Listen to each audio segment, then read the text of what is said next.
It was the tallest machine by far, reaching as high as a small office building. While the assembler was a single unit, the system was composed of multiple lifters and hefty arms.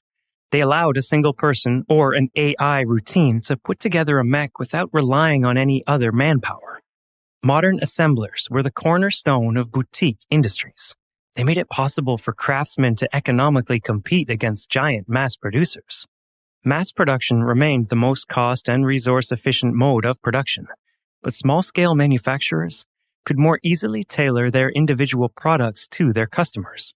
The huge transgalactic corporations had tried to offer the same customization by incorporating assemblers into their factories, but they had never come close to achieving the same quality.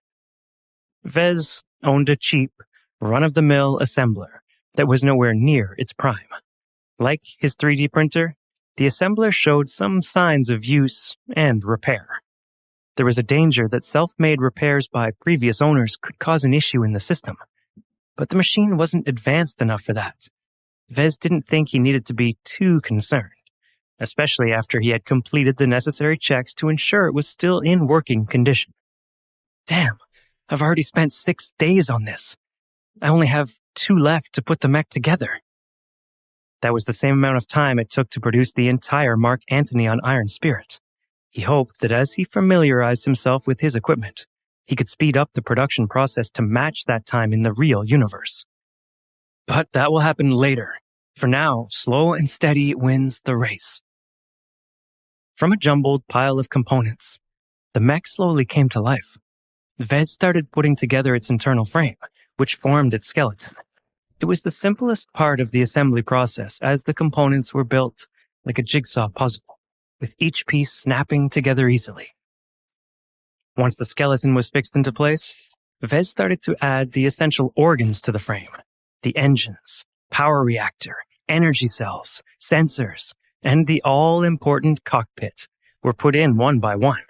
They fit into their assigned places like a glove. The trickiest part of the assembly process came when Vez installed the cabling. Though not as difficult as doing it for the Caesar Augustus, he sometimes had to resort to pushing or hammering certain sections into place. This is not supposed to happen at all. I guess it was wishful thinking to hope my 3D printer would produce all the parts perfectly. It wouldn't have been much of an issue if 1 or 2 parts had come out 1/4 of an inch thicker.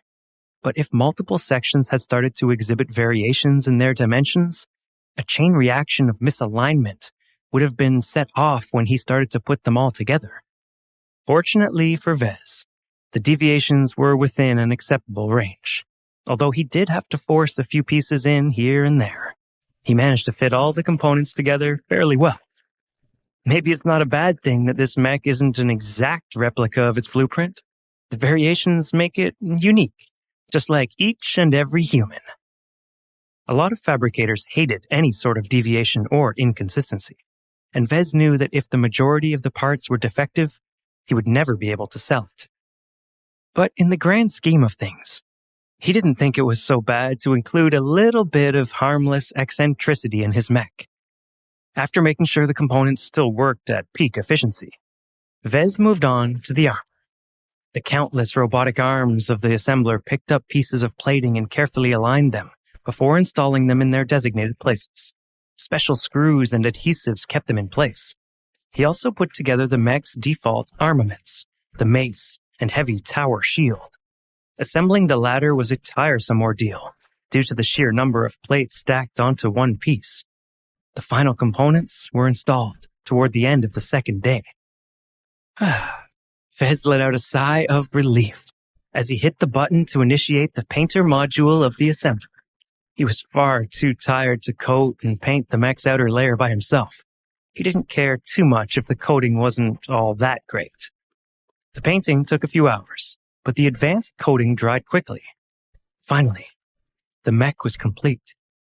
Vez had spent many hours imagining its appearance, and now its dark and intimidating form loomed over him in the real universe. Vez felt an unprecedented surge of pride and satisfaction swell deep inside him. His dream had come true. He had fabricated a mech of his own design with his own 2 hands. He had spent 8 days pouring his heart into it, infusing its production with not only his focus, but also his love. His eyes filled with tears as he admired the armored mech's domineering contours. He refused to believe anybody could approach it and not be affected by its presence. "You're like my first child, and you deserve a name that fits your pedigree. I'm going to call you Phoenix Cry." It was considered taboo for a mech designer to give his mech such a personal name. It was usually the pilot who named their mech after they had spent some time getting accustomed to it. But Vez had been caught up in his emotions and had decided to name it in the spur of the moment. He hoped the client wouldn't mind too much and would keep the name. Technically, the mech was complete and fully functional, but Vez wanted to give it one final gift. It was something he had included in the blueprints, but it had only ever been a fake version. He got into the assembler's mobile lift. Lucky had spent the last 8 days by Vez's side and had watched him closely as he had worked. A hint of curiosity flashed across his eyes, and he followed Vez into the lift. They ascended to the mech's chest, and Vez opened the cockpit. The interior looked fresh and sterile. He hopped into the cramped area and sat down on the synthetic, cushioned surface of the bespoke seat. For a brief moment, he imagined what it would be like to connect to the neural interface and pilot the Phoenix Cry himself. He visualized screens coming to life around him as he piloted the mech through a fierce battle. He quickly snapped out of it. "I'm not a potentate. My fate will never be to battle on the front line." His heart was filled with sadness, and it threatened to overcome all feelings of jubilation. But he managed to keep his negative emotions in check. His inability to pilot was an old regret, and not one worth revisiting. Instead, he put a hand in his pocket and retrieved a dark red carnelian gemstone. Its subtle gradient made it look like a drop of blood, inspiring a sense of vitality and passion. He could think of no better gem to crown his first creation. Lucky meowed at the sight of his old excretion and pawed at it playfully. "Do you recognize it? You crapped this out when you were at the hotel. If the cleaning staff hadn't told me about it, I might have missed it." Vez had accumulated a nice stockpile of gems, but most of them provided marginal benefits at a very obscure magnitude. But this particular gem clearly outshone everything else Lucky had previously produced, and Vez didn't really know why. He hadn't fed Lucky any notable minerals except what the hotel had provided as an additional service. He wondered whether the cat had been excited by the crowded, tech-filled environment. The gem had a lot of attributes that made it well suited for the Phoenix Cry, and the color matched perfectly. Vez used his hand tools to extract the generic red stone in the middle of the dashboard, which functioned as the mech's power button. He put the carnelian in its place and fixed it securely in its fitting. After he had finished, Vez leaned back in the chair and admired how the lustrous gem attracted the eye. He inspected it yet again. "Carnelian of focus increases the pilot's concentration by 0.1 when installed on a mech." This was a particularly unique attribute. Unlike the other gemstones Lucky had dropped, it improved the skill of the pilot rather than the mech. Vez had no idea how that worked, but he did know it was a valuable boost, although it wasn't a game changer by any standard. It served to improve the pilot's impression of the Phoenix Cry, while also giving them a minor edge, which could prove useful in a tough battle. As this attribute was applied to the pilot, Vez would be able to hide its benefits from the MTA, something he couldn't do if he were to use Lucky's other stones.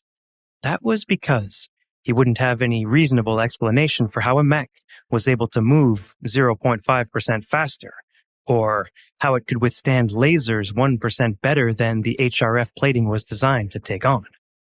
Vez would need to acquire better skills before he could camouflage those mech-focused benefits. Until then, he would have to stick to subtle gemstones and keep the ones with material benefits for later use. Enough daydreaming. It's time to get this mech ready to sell.